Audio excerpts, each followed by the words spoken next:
Hello, and welcome to another episode of Boundless Body Radio. I'm your host, Casey Ruff, and today we have another amazing guest to introduce to you now. Joel Jamieson is widely considered one of the world's foremost authorities on strength and conditioning for many sports, having trained many of the best athletes since 2004.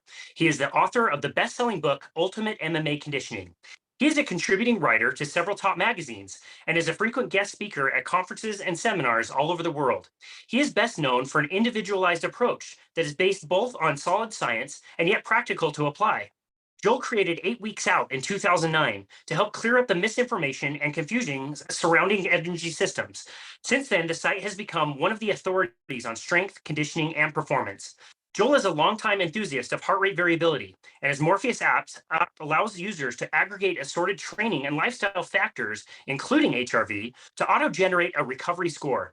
Joel has worked with and consulted extensively for teams and organizations such as the Navy SEALs, and his heart rate variability system is used by teams in the NFL, NBA, MLS, NCAA, and more, which is the topic we will be exploring today. Joel Jamieson, what an absolute honor it is to welcome you to Boundless Body Radio. Thanks for having me on. I appreciate it. Absolutely. So I was introduced to you and your concepts in heart rate variability almost a decade ago when you started working directly with the company that I was working for. I was in charge of all the metabolic testing and also all the different devices, so heart rate monitors and all kinds of tools that we were using. And so it was my job to really learn how to use those things up and down and then teach all the other trainers. And part of the tool that we were given was the book that's sitting behind me, The Ultimate Guide to HRV Training, which you wrote. And even the trainers that were resistant to HRV and using it with their clients, I implored them to get this book. This book is definitely about HRV and it's definitely in the title, but it is way deeper than just an HRV book. This goes way in depth into all kinds of training and training systems and ideas and how to build programs. You did an excellent job building this book, man. Great job. I appreciate that. Yeah, it's one of those projects I started where kind of my original goal was just kind of write about HRV, but the more you get into it, the more you really have to talk about how to actually use HRV, because HRV in a vacuum by itself is meaningless. It's really about how you use HRV to achieve your goals faster and more effectively and reach whatever it is you're striving to do. So in order to help people do that, I really just kind of kept going down these layers of programming, like you said, and how to use HRV in the process. So it turned into definitely a more, more thorough book on programming than I expected, but I think, as you said, it was crucial for people understanding and using HRV. It's what made it a good book. Yeah, it was some of the images that you have in the book makes understanding stress and adaptation so easy and helps you really design, like, what am I doing not only this week but this month and the next 3 months? How do I plan some of these things? When I was using it the most, I was actually speed skating. So I'm about 10 minutes away from the Olympic Oval here in Salt Lake City, Utah, where the US Olympic team trains. And I was using that to help manage my own personal training when I was doing some pretty heavy speed skating. I was shocked that not more of the skaters there were using this as a tool. That to me was like a no-brainer. Yeah, absolutely. I mean, I think again, when you really dive into HRV, it's such a multifaceted tool, because even though it's just a single number, that one number can give you so much information. And it really, I think, at the core of what it does is it helps eliminate a lot of the guesswork. Because if we're being honest with ourselves, a lot of fitness, training, nutrition, all of it, most people are just guessing, and some people are making more educated guesses than others. But it's the lack of information that really forces you to guess, because what are you going to do if you don't have good information? And that's really the role of HRV. I'm sure we can dig into this, but it's just a tool to give you some concrete, objective information about what your body is doing in response to the world around it. And then you can use that information to make better decisions. And that's all training really is. It's a series of decisions about volume, intensity, exercise selection, periodization. And the same thing applies to the rest of, lifestyle. How many calories, what foods, sleep, all these things they're just decisions we make every day. A lot of them we make subconsciously, but whether we move closer to our goals or further away from them is nothing more than what sort of decisions we make over and over again. And that's where HRV comes in. That's a really interesting point. I love that. Let's dive into HRV. It's 2022. You must be a little bewildered by the availability of at least either HRV or something like it on most people's devices. We're now in a world where you can access some of this stuff quite a bit easier than when you first started with it. Yeah. Is that right? Yeah, I mean, when I first started, look, it was early 2000s. It was a $35,000 laptop that I basically finagled my way into being able to use. And you had to connect a bunch of electrodes to people. It was awkward and cumbersome and expensive and time consuming. And, that's all there really was. There was really no mobile apps back then. There wasn't Bluetooth. There was none of that stuff. So to go from that to where we are today, on millions of phones and Apple, I mean, yeah, all those things are, it's amazing progression. I think the unfortunate thing is, as HRV has been commercialized, it's really been made, I guess just that, it's commercialized. It's become a little bit watered down. I would say the education piece is missing with a lot of these apps and platforms. The accuracy, unfortunately, leaves a lot to be desired, many of them, because people have really prioritized ease of use over accuracy and really good quality data. So we can talk about that. But yeah, back in the early, I say 2005, 2010, I was talking HRV a lot, talking different conferences, and I'd ask people how many people, had heard of HRV, and nobody's hand, maybe a couple of people's hand would go up occasionally, but it was something that just didn't exist. People didn't know what it was, and now it's everywhere. So if I ask the same question, a lot of people raise their hands, but if I ask, how many of you feel like you really have a good idea of how to use it, it's kind of the same thing. It's not very many. So it's out there. It's gained significant notoriety and acceptance, but again, I think it's lacking in the application side. Yeah. How do you explain HRV to people when they ask, like, what are you talking about? What is this? What do you tell them? Yeah, I basically try to start with this idea of stress, right? Stress is essentially what we put our body under from the moment we're born till the moment we're not. And as we progress through our lives, our body is under all kinds of stress, whether that's the mental stress of dealing with work and family, whether that's the stress of the environment, be outside and hot or cold, whether that's training stress, nutritional, there's all kinds of stress we impose upon our body. And HRV is a tool to allow us to gauge how our body is responding to that in both the short run and the long run. So a lot of what it's doing is telling us the cost of that total stress. And we see when we're under a lot of stress, we see big changes in our HRV. When we're under less stress, we see smaller changes in our HRV. And over time, if we become more resilient, better at handling stress, we see our HRV score gradually start to go up to reflect that. So if you really want to get nitty gritty, we talk about autonomic nervous system and how all that works, which we can do. But just as a broad understanding, it's giving us a very good gauge of how much stress our body is under, and thus how it's reacting to that stress. And we can see that largely by the changes on a daily basis. So again, bigger changes away from kind of where we're normally at means more stress.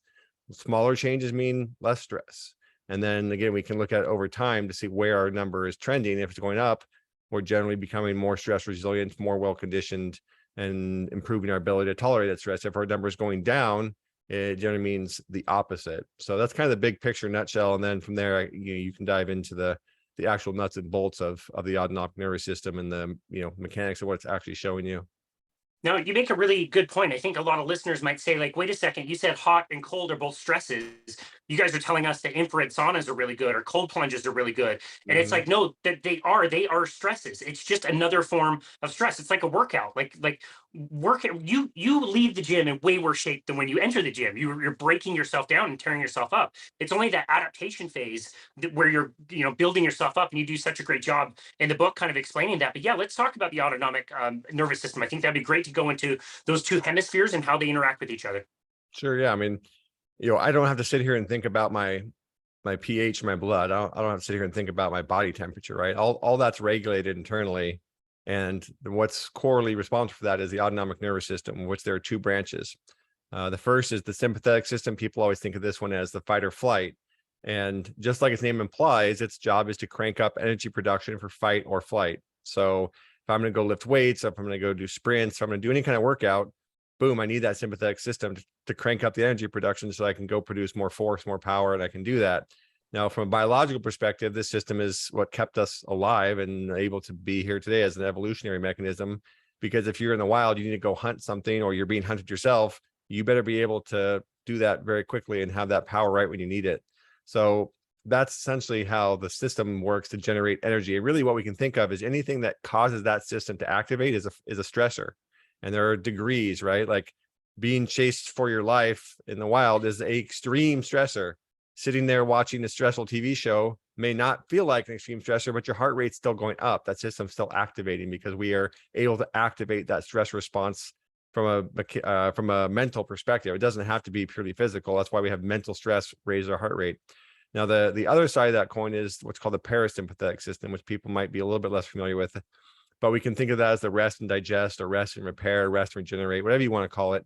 And it's basically the opposing, or system that works in pair with the sympathetic, and it does largely the opposite. So it helps rebuild and restock glycogen stores when we deplete them through our exercise or other forms of stress. It is repairing tissues, is remodeling everything. It's making it bigger, stronger, strengthening immunity, all those sorts of things, helping us digest our food. So, people have probably heard these terms anabolic and catabolic. The sympathetic system is catabolic, right? It's breaking down stored energy or energy that's in the bloodstream, so we have it available right now. And the parasympathetic system is anabolic. It's rebuilding tissue. It's taking energy and storing it in the form of protein or glycogen in different areas of the body. And it's what's rebuilding all the things we've done to ourselves during that stressful period. So the balance between these two systems is absolutely crucial, right? And I don't want to make it sound like stress is bad. Stress in and of itself is a powerful tool that helps build our body. And it's how our body goes through life, is by being exposed to stress and adapting to it, and hopefully getting more resilient and better. We need stress. It's how we build the body in general. But when that balance between stress and recovery is not there, and particularly when that balance is shifted towards the stress side for too long, that's when a lot of bad things really start to happen from a health standpoint, performance standpoint, physique standpoint. All those things cascade. And so the biggest thing people have to realize is, because stress is all encompassing, right? Like we talked about, it's mental stress, physical stress, nutritional stress, environmental stress. Those are all additive, right? They don't cancel each other out.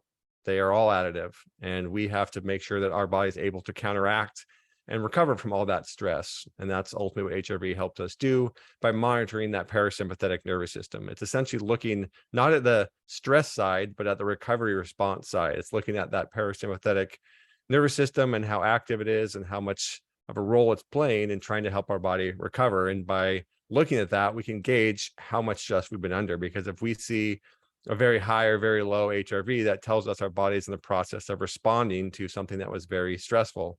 And these days, most apps will kind of do the math for you. They'll look at your numbers and give you some gauge of recovery, like Morpheus and other ones.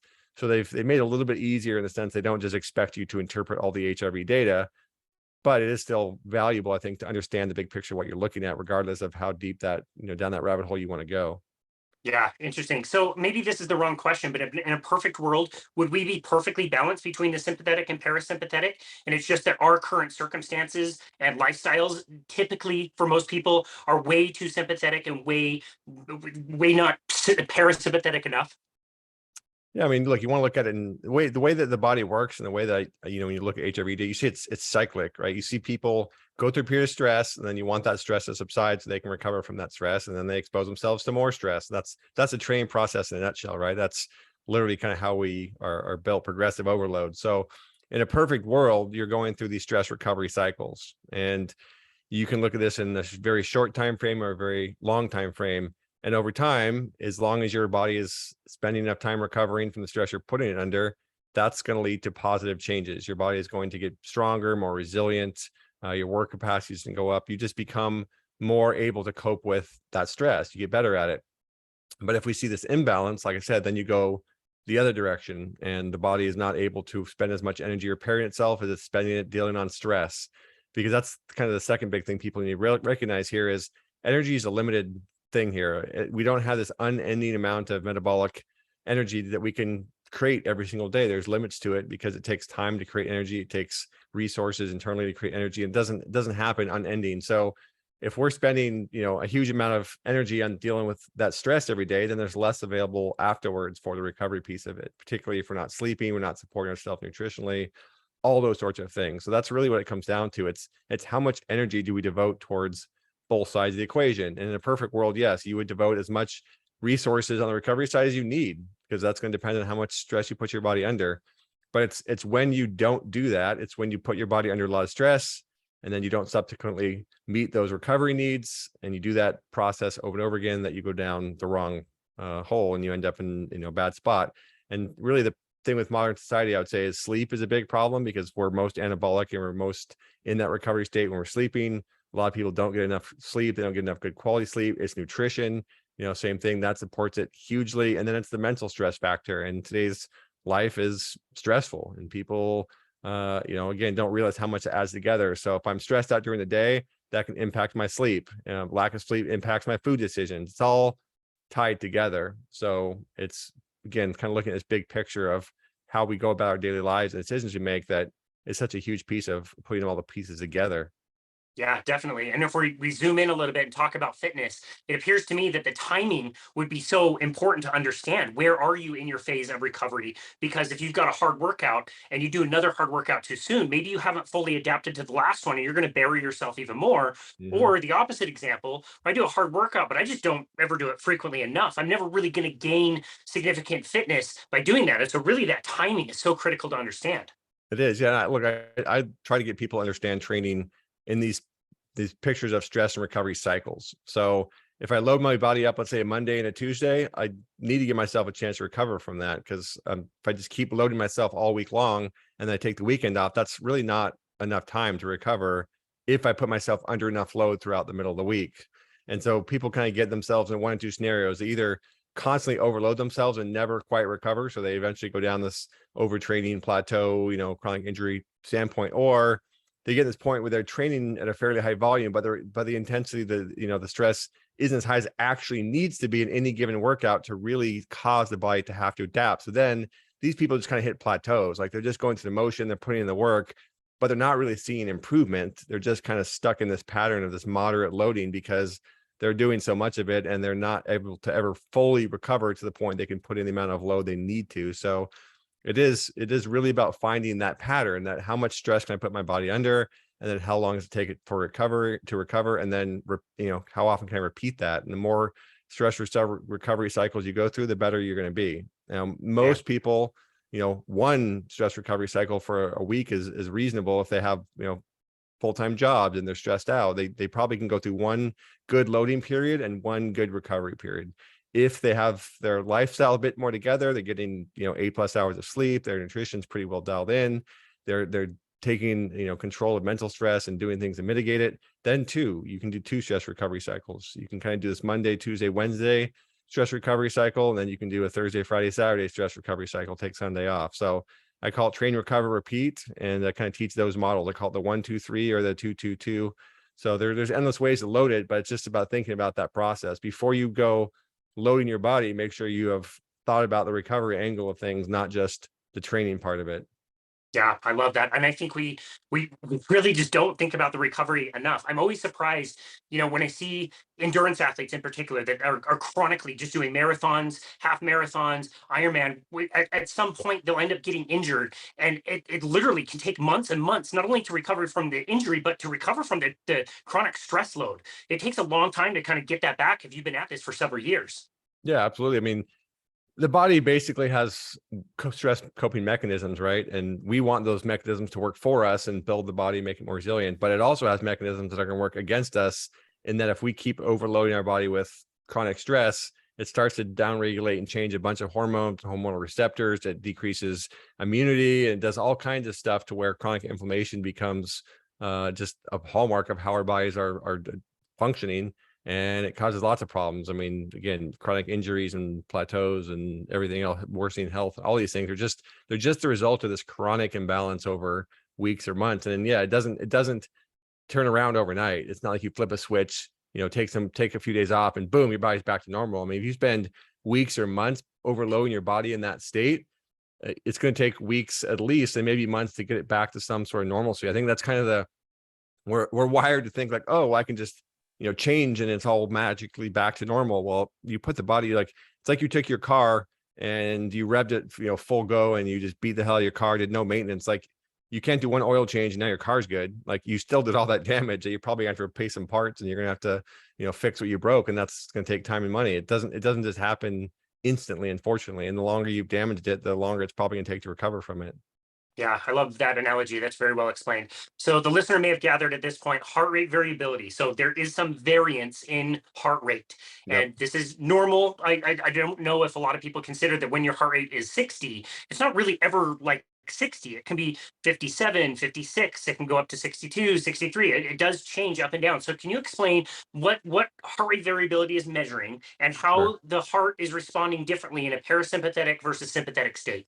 Yeah. So if we measure a heart rate at rest, like you said, it doesn't beat like a metronome. So if it says 60, it doesn't mean that it's beating exactly every 1 second. Like, that's not actually what's happening. And if we were to take out the parasympathetic system entirely, you kind of have this intrinsic heart rate of about 100 beats per minute. So most people, if you were to just disconnect the parasympathetic nervous system, theoretically, most people's heart rate would just crank along about 100 beats per minute, and it would be fairly regular. But that's just not how we're built. So we do have the parasympathetic nervous system. It basically innervates and plays a role with the heart rate speeding up and slowing down. So as the parasympathetic system is active, it slows the heart rate down. And as it becomes less active, the heart rate speeds back up. So it's this constant impulse from the parasympathetic nervous system that you kind of think of tugging on the heart rate. So it's speeding up and slowing down, speeding up and slowing down. And what we see when we look at heart rate on the watch is the aggregate, kind of the average of what it's doing over time as we're measuring it. So somebody with a stronger parasympathetic nervous system is going to see bigger decreases. They're going to have lower heart rate as a result.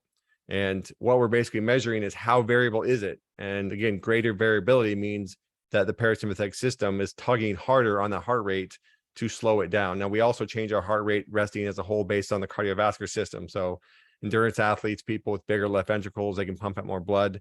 Their heart beats fewer times per minute because it's pumping out more blood with each beat. So that obviously plays a role in our general resting heart rate as well. But again, what we're doing is we're measuring the heart rate over time. And then there's some math that's being done in the background to look at how much that parasympathetic system was active by looking at how variable that heart rate was across the measurement period. And again, greater variability, meaning, like you said, it's more variable in how it's changing, means higher level of parasympathetic function is at play. So where you see higher heart rate variability in that case. Yeah, very well explained. So, how does one take this measurement? Is there a special time of day? Do they need special equipment? Like, what do people need, and when do they do it, and how long does it take? Yeah, no, this is really the most important point, and this is where I think in some ways HRV has jumped the shark, so to speak. So there are two ways you can measure HRV. All right, one I would call active and one I would call passive. Now, HRV has been around for 50, 60 plus years. It was first kind of pioneered in the Soviet Union in their space program, and was used in the medical realm across essentially a lot of their sciences for many years. In the 80s, they pioneered using it in sports programs. I mean, it's been around for a long, long time. And the way it's been done primarily in research is with EKG leads and either measuring people overnight with 12 full leads, or typically these shorter measurements from 2 to 5 minutes in a rested state. And the reason that you want to do that is because you want to see where the body is at in the same context. So for example, if I was going to say, hey, my goal is to lose body weight, I'd probably want to wake up each morning and weigh myself in the same conditions and see where I'm at, and then look at that number over time. If I see changes from one day to the next, that tells me something. And that's an active measurement. That means I have to actively measure HRV. And the systems today, like Morpheus, it's usually a 2 to 4 minute process from start to finish to measure that. But because you are measuring a standardized condition every day, you're seeing this dynamic picture of how the body is changing. So the plus side to this is how virtually all the research, 99% plus of the research that's been done on HRV has been done using this active measurement protocol. They actually measure you over a certain period of time, then take the results. So they standardize that. The flip side of that is what's being done by a lot of wearables now, and that's just passive measurement, meaning it just happens in the background beyond your control, whether it's taking little measurements overnight while you're sleeping, or it's happening throughout the day, or you don't know when it's measuring it, which is the case in a lot of these.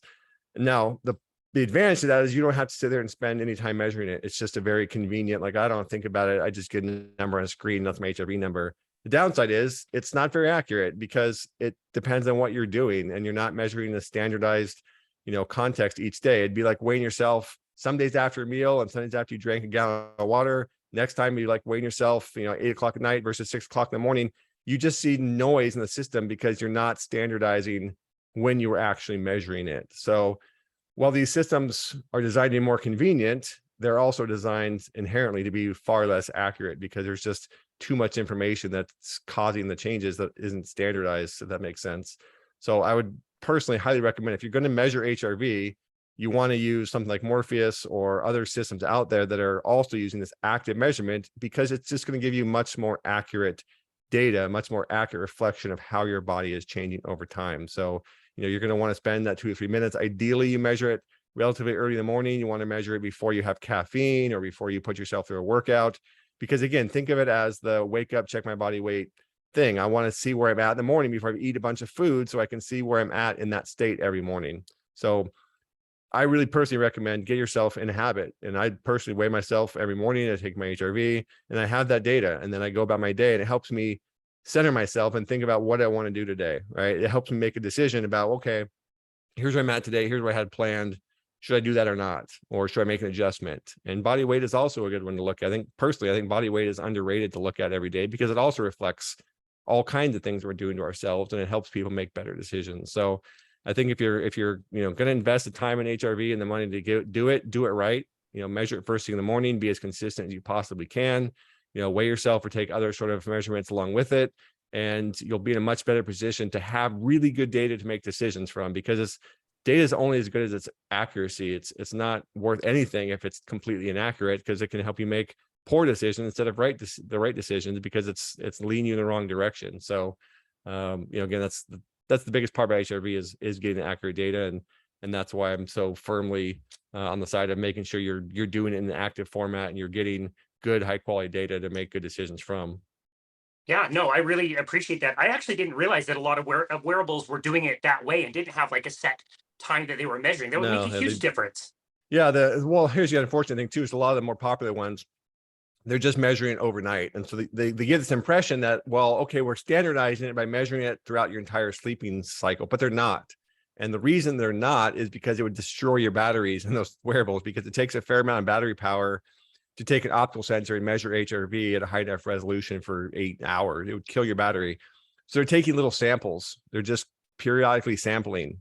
But again, these periodic little samples totally depends if you're laying your stomach versus laying your side versus laying your back. I mean, all of these different variables of how you're sleeping can change your HRV dramatically. So they're just not getting good enough high quality data to have any real daily utility. I mean, I would say, yeah, sure. If we measure HRV using these tools and we see 6 months later, your averages are much higher. Yeah, you probably improved, but on a daily basis, the number you're getting is junk most of the time.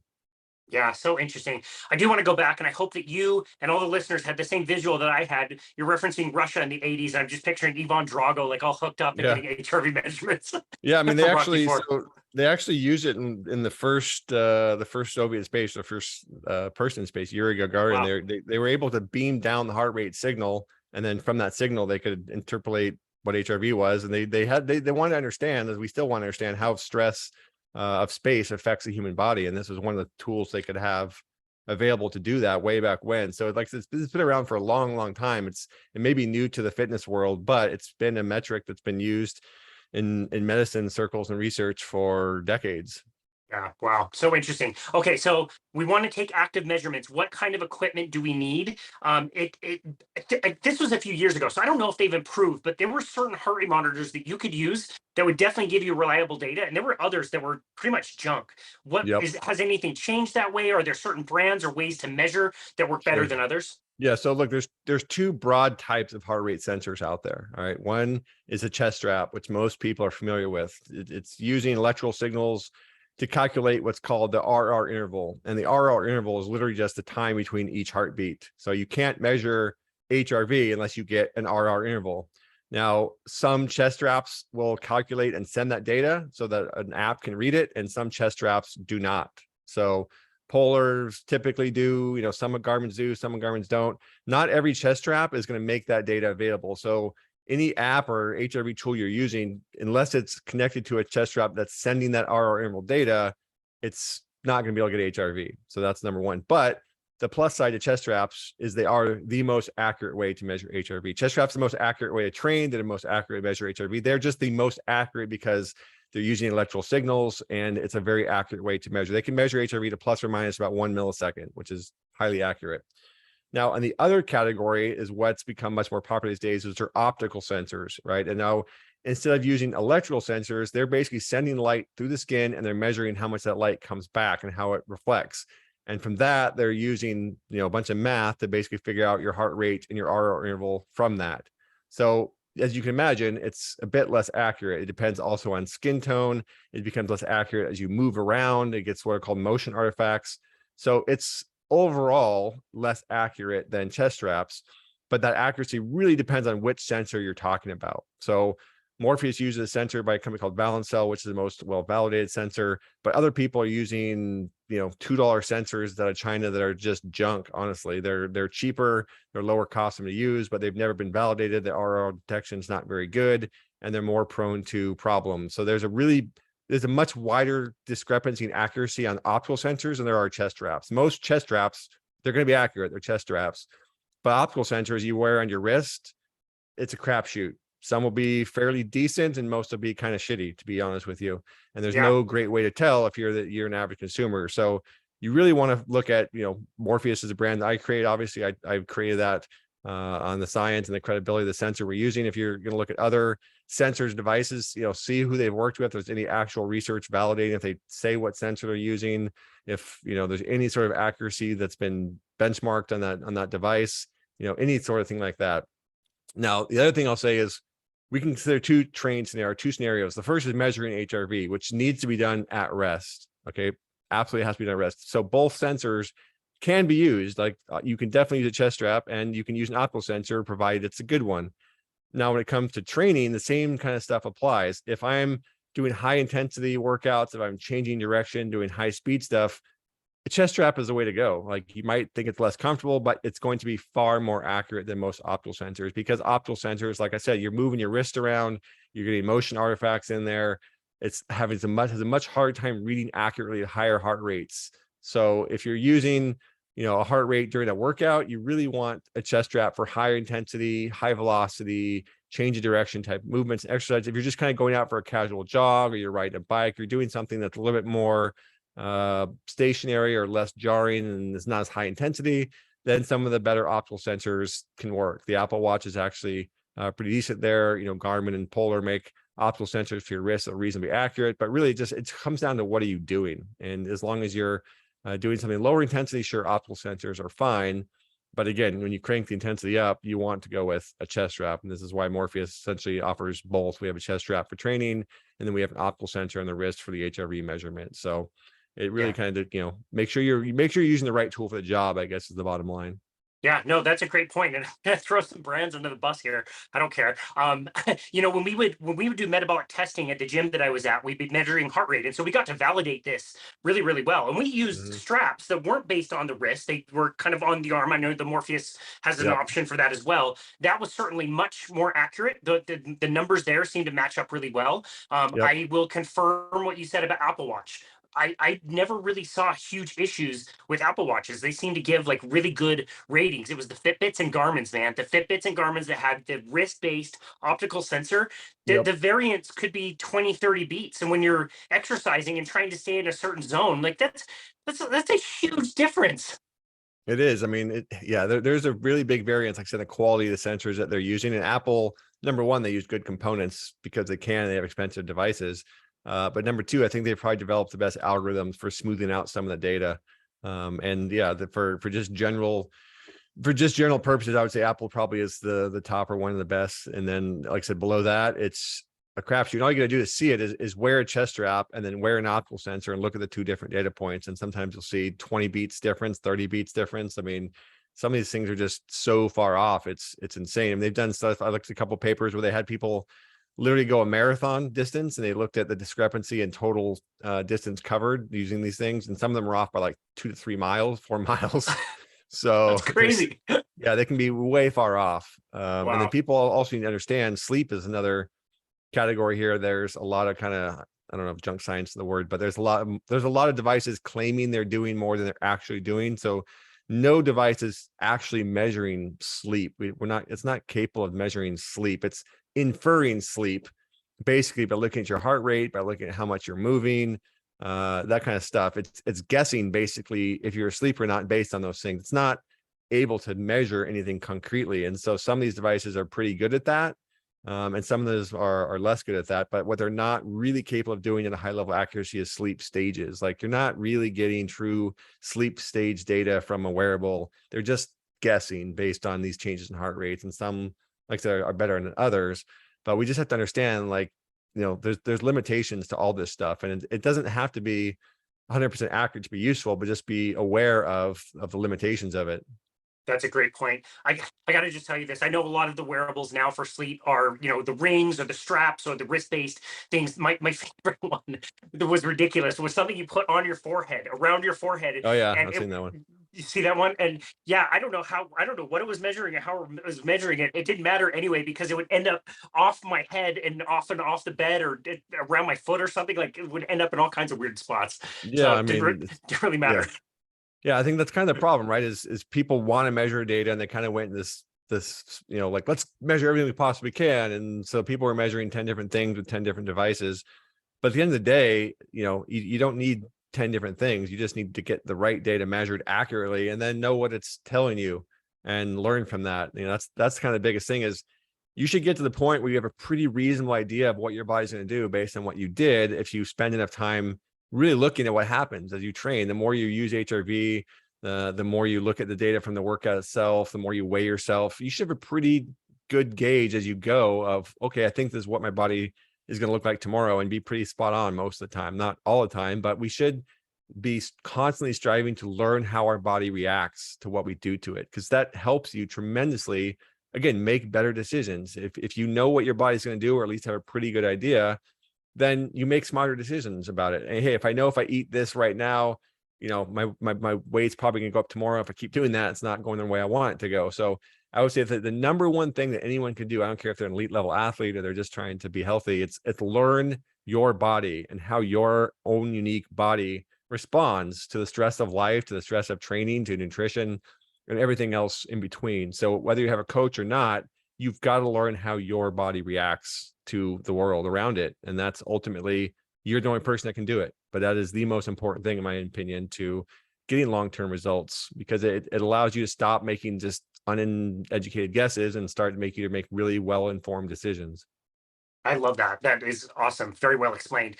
When I'm gathering data from somebody, especially in the beginning, I don't really care what they're doing or what they're changing. I just want to gather data. Like the first year that somebody's training for a marathon, I don't know. What is your optimal pace? What is your optimal heart rate? I don't know. What are your recovery times? All of that is going to vary. It's in the second and third and fourth years when you've collected so much data that now I can see you relative to you and understand what things have changed. And then we can way better manipulate a training program to help people do better in the future. Like you said, make better decisions. Exactly. HRV is the same way, correct? You need to get some baseline measurements before you can then get some information about it. Yeah, usually like a week or two where it'll establish. I think it depends on how the device you're using, the app you're using is calculating, but a week or two is a good starting point before you start to pay a little bit more attention to what it's telling you. Now, again, when we use HRV, we look at two directions or 2 points of it.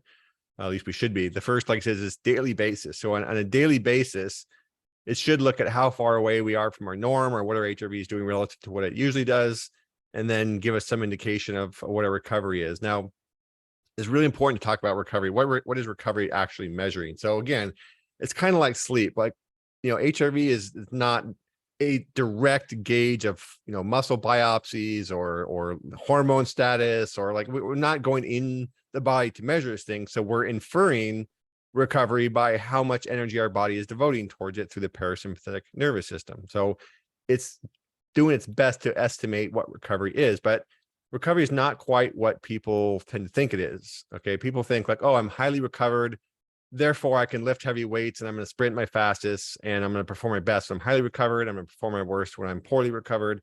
They kind of have this instant idea that recovery is directly connected to what their body is capable of at any point in time. It's not really that. Recovery, again, is where our body is directing its resources. And when we see lower recovery, it's because our body is pushing a lot of energy towards recovery because it hasn't gone through this full stress recovery process. In other words, it means it's a gauge of how much energy we have left in the tank to continue to adapt to what we're going to throw at it. So if our recovery is low and we train a lot, it's going to take even longer to get back to normal from that. It's basically we've dug ourselves a hole and we go train again, we're digging that hole even deeper. If our recovery starts much higher, it says, hey, you're probably not in a hole to start with.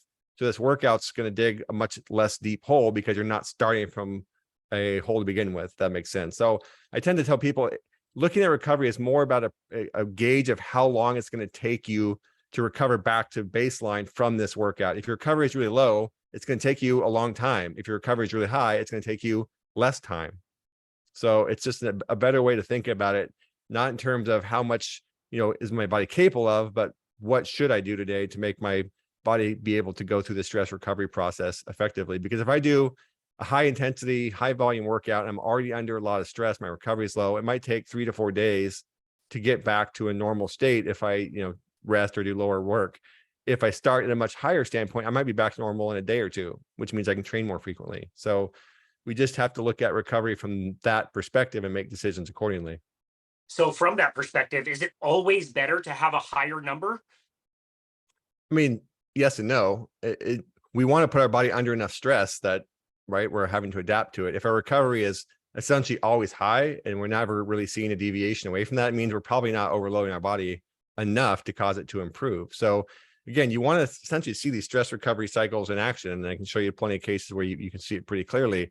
If we load our body, it should take a couple of days of body devoting energy towards recovery, repair, and then we repeat that. And then you'll see the body basically go through that process of lower recovery, back up to normal, lower recovery, back up to normal.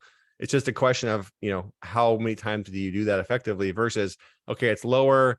Then I do a kind of a half-ass workout and it doesn't come all the way back up. And then I do a high intensity workout, boom, I drive it back down. And you kind of go through this weekly process where you never really let it come back to normal.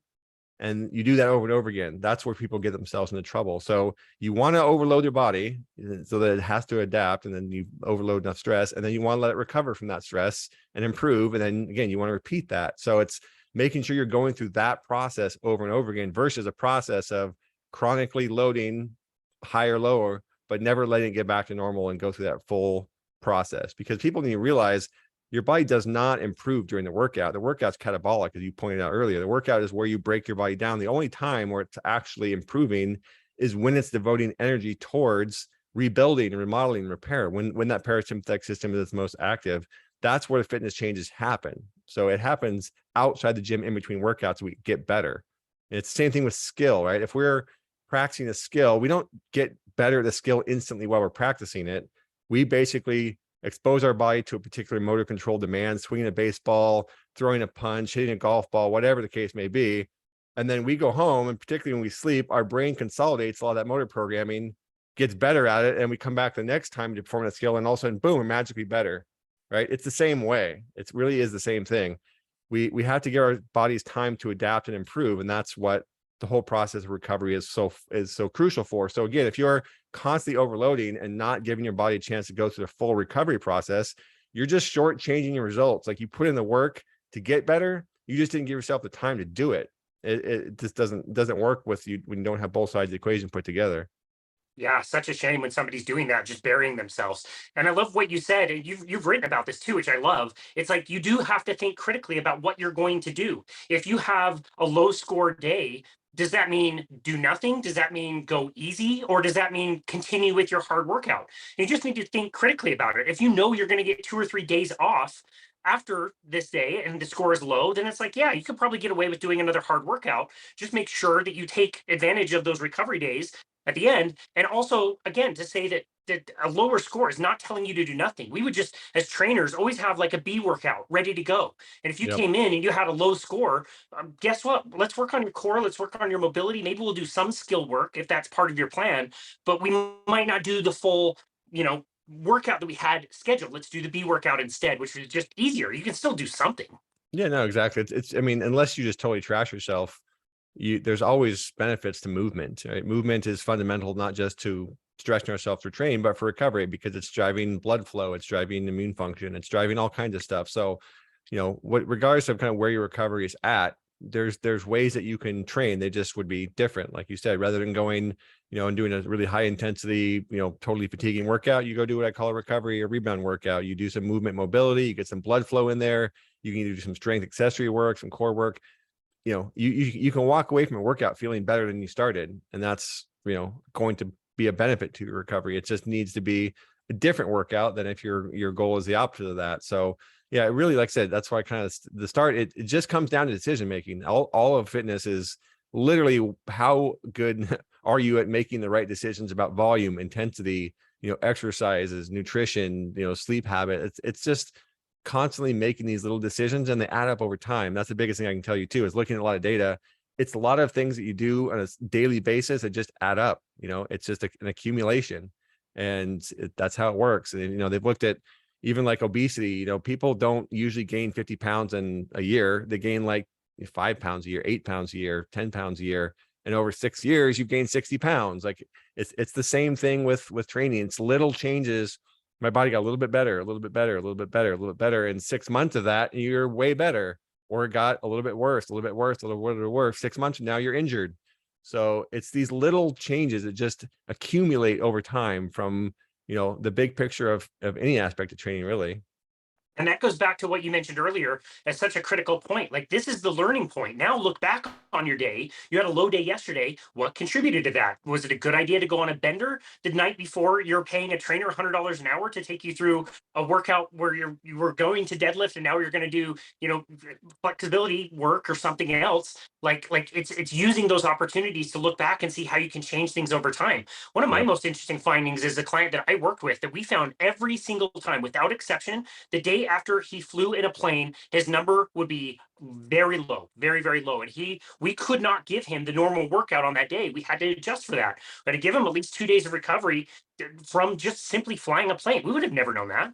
Yeah, I mean, look, when you fly at altitude, your cabin pressure is 7, 8,000 feet sometimes higher or lower, depending on the jet you're in. But you're also talking about traveling across different time zones and being away from home. I mean, there's lots of things that traveling and being in that realm challenge your body. And so, yeah, it takes energy for your body to adapt to that. So again, it's got less available for everything else. And unless you're measuring HRV, unless you're getting to know your body, you wouldn't know that. Like I said, you wouldn't just assume these things until you actually see them. I would say alcohol and sleep are probably two other ones. People don't realize, like, oh, I'm just gonna have a couple of glasses of wine. Like, okay, great. But have you actually seen how your body reacts to that? Like, just because you do it every night doesn't necessarily mean it's the best thing for you. So again, not to, people can make their own lifestyle decisions. I'm not going to tell somebody what they can or can't do. Just be aware of the repercussions and the consequences. Like if you do want to have, a bunch of bad food and you want to drink every night and not going to sleep, like just recognize that you're paying the cost for that. And the cost for that is going to be poor performance and poor health in the long run. And that's your decision to make. But be aware that those little decisions you're making every day are leading you down that path. And that's, again, I think the most important thing is understanding where your body's at and understanding where your body's going is a crucial piece of, again, making sure that you understand what your decisions are going to do. That's right. That makes the data be so empowering for people to make those better decisions and just choose for themselves. I love that point. Okay, so we talked a little bit about micro level and how we're making better decisions. What about on a more like macro level, when we're looking at a bigger training cycle, maybe a month or a block of 3 months or something? How are we using HRV to help determine what we're doing and when we're doing it? Sure. I mean, the biggest thing we're looking at, as we progress from week to week is that we're trending in the right direction, right? Like our fitness is actually improving, and we should see that, on a weekly and monthly basis. If we're the higher level of fitness we go, obviously the slower those changes happen, but we still see something showing us, hey, we're getting better. Now, HRV itself, when you look at like a daily average over time, is correlated very, very highly with aerobic fitness. Same thing with resting heart rate. So we want to look at the general direction of both of those markers. If we're week by week seeing our HRV increase and week by week we're seeing our resting heart rate decrease, it tells us our aerobic system is improving. It tells us overall we're adapting in a very positive direction. Now, if our goal is, let's say, purely strength, or our goal is purely physique, we don't care as much about the aerobic side. We at least don't want to see a decrease. If we see a decrease in these numbers over time, it means like what you're doing is probably not even maintaining your fitness, it's probably getting somewhat worse. So we just use them as general guidelines to say, okay, is our fitness improving the direction we want it to go? Or do we need upper load or down the load and decrease load? What do we need to do to make change that we don't see it? So if you're not improving, there's a reason for it. You want to figure out why and make changes accordingly. So it's really just, it's a good gauge to say, are we heading in the right direction? And the reality is, if you make smart decisions on a daily basis, you will head the right direction. If you're not making those decisions effectively, you're not recovering effectively, or you're not loading yourself as much as you need to, and you won't see it improve. So it's able to answer kind of those two big pictures. What should I do today? And did I make the right decision? And if you look at it from that perspective, from the short and the long term, it gives you this dynamic picture of where you're going. Yeah, perfect. I think this part of things is so cool. The application, not just to one individual, but a group of individuals. We mentioned some of the leagues that you're working with. And I just think there's just endless ways you could use HRV as a tool to help drive performance in a team. Can you talk about what that experience has been like?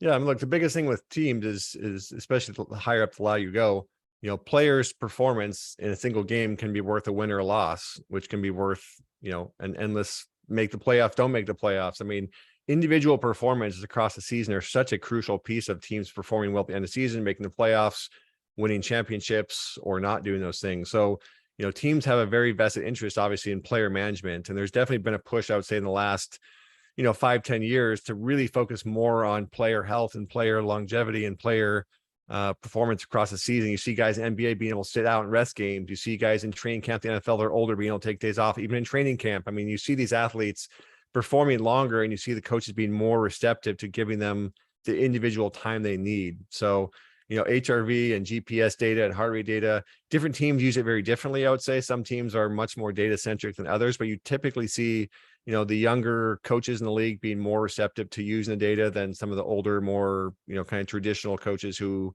coach based on just, how they think the team should be coached.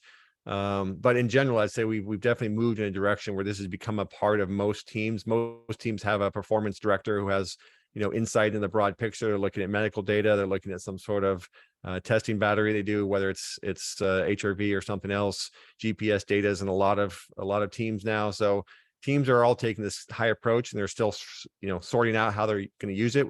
But, like I said, I think if you just look casually, you'll definitely see more teams giving more players individual rests. This player is going to take today off because he needs a rest day, and the rest team's going to go on as normal. And you didn't used to see that. You didn't used to see teams give players preferential or differential treatment in practice and rest and recovery. And you've just seen that, I think, a lot more, like particularly in the NBA. And that just speaks to the fact that I think people are waking up to, if you want a player to last from game one to the end of the season, it's again a need for intelligent, deliberate rest and recovery is part of that. So I think it's a good thing, and I think it'll keep going that direction. Yeah, no, I totally agree. I'm glad they're progressing in that way. I understand that fans of basketball, if you're paying, whatever you're paying to go to a game, you want to see the star players. So Yeah. I understand the pressure to be in every game, but also understanding it's probably just not possible. I think of basketball, you generally know who the top five is going to be and who you're going to sub in and out, although HRV could drive those decisions. Hockey, you kind of know you're rolling the same three lines with a fourth line every now and again, and those same guys are going to roll. I thought the cool application would be the MLS, where you can maybe based on HRV know which striker is going to have the best chance to be on the pitch for 90 minutes, and which striker maybe looks like he's going to gas out at minute 60, and that's going to cost us a substitution. Those kind of applications I think are fantastic. Yeah, I mean, unsurprisingly, the European soccer leagues were really the first to really embrace HRV on a team-wide scale. They've been doing it for 10, 15 years now.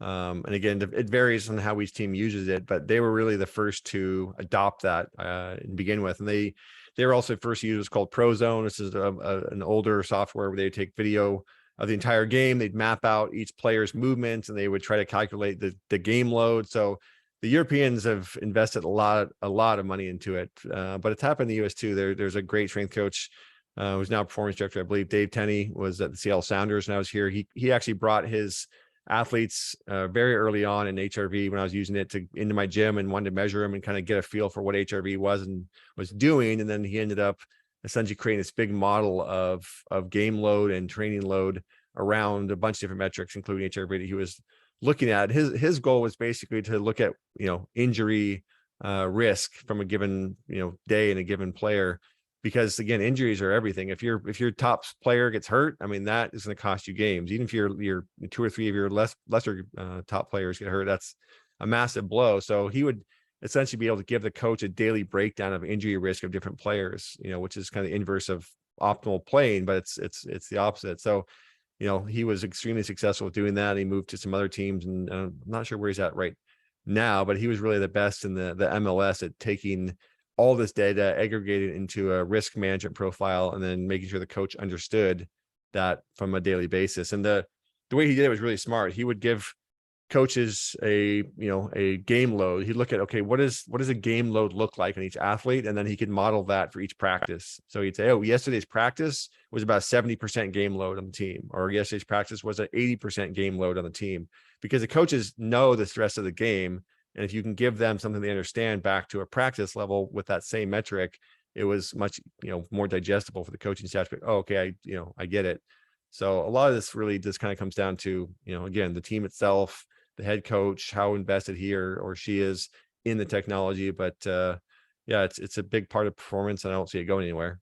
Yeah, that's great. I've always been surprised. You kind of look at these guys, professional athletes, and you just kind of assume they already know all of this stuff. They know how to recover. They know how to exercise properly. They know how to eat. I've done testing work with some of the people on here at Real Salt Lake, younger athletes. And it's been a few years, but like you start to listen to what they're eating in their diets, and it's like cups and cups of sugar and like orange juice and cereal before like your practice. Like, whoa, like what are you doing? No wonder you're gassing out so early. Like, yeah, you can get away with this now when you're 20. Do you want to keep playing when you're like 35? Like that's going to come back to bite you in the butt. And all of this technology is so it's so cool to help people understand that kind of thing.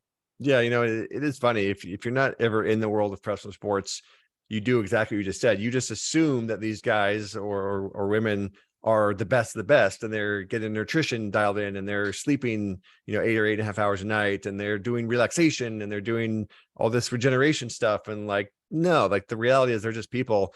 The unfortunate part of it, I mean, not unfortunate, but the reality is the most talented athletes have always been the most talented athletes. They came up from the lowest level, just dominating everybody. And they didn't have to necessarily dial all these things in when they were teenagers. They were just teenagers, and they'd go out and they'd run for 1,000 yards, and it didn't matter what they would do. And they'd just been that much further ahead of everybody else, genetically and just talent wise, that they haven't had to do a lot of those things in their entire careers. I mean, there are people in the NFL that would be, most people would be amazed, never lift weights, never trained, like they just are that good. And you, until you're around it and you see it, you wouldn't believe it. But when I was with the Seahawks many years ago, there were players, who were winning NFL MVP, or one player, I should say, won an NFL MVP, and I never saw him lift weights. I don't think he ever did lift weights, but he was Wow. just that good. And Wow. you might pay the price for that later in your career. There's notorious stories like Ken Griffey Jr. That guy never did anything but hit baseballs, and one of the greatest players of all time. I mean, again, I think it's unfortunate the standpoint that it doesn't necessarily set them up for longevity, because it's usually not until they get hurt and their career starts to decline, they realize all these things they could have been doing. And then you look at someone like Tom Brady, who's obviously been doing all these things his entire career. And that's why he's doing what he's doing now, because he's paid attention to all these aspects, probably for as long as he's been playing the sport, because he's so disciplined and thought out and competitive about how he takes care of himself and everyone around him. So, again, it's, if people knew that what some of these athletes do, their minds would be pretty blown. But again, they can get away with it, at least for a Yeah. while. Yeah, great point. So, what have we missed about HRV? Is there any other applications that have maybe surprised you, or things where HRV is sneaking in and is helping other industries, or again, other applications of HRV? Yeah, I mean, there's lots. I think, like, they use it somewhat for looking at prognosis from cardio, like how well you're going to be able to handle a cardiovascular surgery. So it's definitely still used in medicine in different circles. It's used to look at like PTSD and brain injuries and all these sorts of things, to understand how much of a stress that put on the brain, and whether or not it's recovering from that. We can see, one thing I think is interesting is people with higher HRV levels are generally more likely to resist eating poor foods. The HRV itself is co-located in an area of the brain that's associated with self-restraint, and when it comes to decision making. So people that are higher HRV are, generally speaking, going to be able to be more likely to follow a diet, or more likely to stick with training. They just tend to have the ability to have greater self-restraint when it comes to making decisions. So some of that could just be the process it takes to drive HRV up, and some of that could just be the HRV being higher itself. But HRV is just, like I said, a single metric. It's so multifaceted. It correlates well with overall longevity and life expectancy, correlates with body fat percentages and all these sorts of things. So, the average person whose goal is just to live a longer, happier, healthier life free of disease, driving your HRV up higher towards the end of your top end of norms, or above norms, is going to be a really good thing. I mean, there's a paper not too long ago that showed it correlated really well in older populations and their likelihood of extreme sickness or dying from COVID. So if you're older, higher HRV was preventative and protective. If you're younger, it made less of a difference because there wasn't as much of that to begin with. But it's just such a good marker to have as a single metric of how healthy am I, how resilient to stress am I. And if the number is higher and you're above your age norms, you're going to be less likely to get diseases, you're going to be more likely to live healthier. And then the same thing goes for performance, so it's a really valuable marker. I don't care what your goal is. You might just want to live healthy, long life. You might want to make the team or go pro or win Super Bowls, whatever the case may be. There's value in tracking it. It's all relevant. Yeah, I love that. What do you guys have in the pipeline over at Morpheus? So lots of stuff. And we have, for those of you who are coaches that listen to this, we have a coaching platform that will take all the HRV data, take activity, recovery, sleep, all these sorts of things, and then allow you to access it. So you can see what your clients are doing or not doing when they're not with you, and you can help them down that process of smart decision making. But what we're also adding in now is the training side of this. So we're adding in interval training that's based on your recovery. So one thing that Morpheus does that's completely unique is we don't just give you HRV recovery score, but we adjust your heart rate zones to manage your intensity each day as a result. So we take that data and create 3 personalized heart rate zones: a blue zone for recovery, a green zone where you're going to spend most of your time for conditioning, and the red zone, which is your high intensity or overload zone. But those adapt to you each day based on your recovery with Morpheus. So what we're doing now is building in an interval builder essentially into Morpheus, where you'll be able to select from what I call zone-based interval training, zone-based intervals. So we have a variety of those, and you'll be able to essentially go through interval workouts that are specific to you on each day based on where your recovery is at. So we really want to go down this roadmap of making Morpheus less about HRV, not less about it, but translating, I should say, HRV into a training program on a daily basis, weekly basis, and so on. So that's why I have an 8-week conditioning program called Metamorphosis, which takes the Morpheus data and helps you guide you essentially through an 8-week training program. And that's really where we're going to be focusing our efforts is again, expanding out the training piece of Morpheus and really making it the best heart rate platform out there that's powered by recovery. So lots of exciting stuff. And we're going to be launching that new feature here pretty soon. So can't wait to get that out there. That's amazing. No surprise that you guys would be pushing the envelope of everything that we said in the introduction, using solid science to make something that's very practical and usable that people can understand. I really do appreciate that. Joel Jamieson, where can people go to find you, to connect with you and your work? Sure. Easiest place is 8weeksout.com, number 8weeksout.com. You can link to Morpheus from there. If you want to go directly to Morpheus, it would be trainwithmorpheus.com. And then Instagram is probably the best of the social media. Just Coach Joel Jamieson, Jamieson on the old IG. And between those 3, you'll find videos, master classes, articles, kind of the whole 9 yards. You guys do put out a ton of content, and it's really helpful. And so is the book. Again, The Ultimate Guide to HRV, I think, is wonderful. I've had it, again, what was it, 10 years ago you wrote it? It's been at least, I think 2012. Yeah, probably about 10 years. Yeah. It's still enjoyable. I don't have very many training books, and that's one that I've kept. And again, related to HRV or not, there's a lot of really good, solid principles in there. And again, you guys are just bringing the best content, and we just so much appreciate how you're able to meld the technology and the science with something that's very practical. So, Joe Jamieson, thank you so very much for all of your work and everything you do, and thank you for taking time out of your very busy life to come be on our show today. We really appreciate you. Yeah, no problem. Happy to come on, and hopefully listeners are excited to go start looking at HRV in new and different ways. So thanks again for having me, and I'm sure we'll talk again soon. Awesome. That sounds great. And this has been another episode of Boundless Body Radio.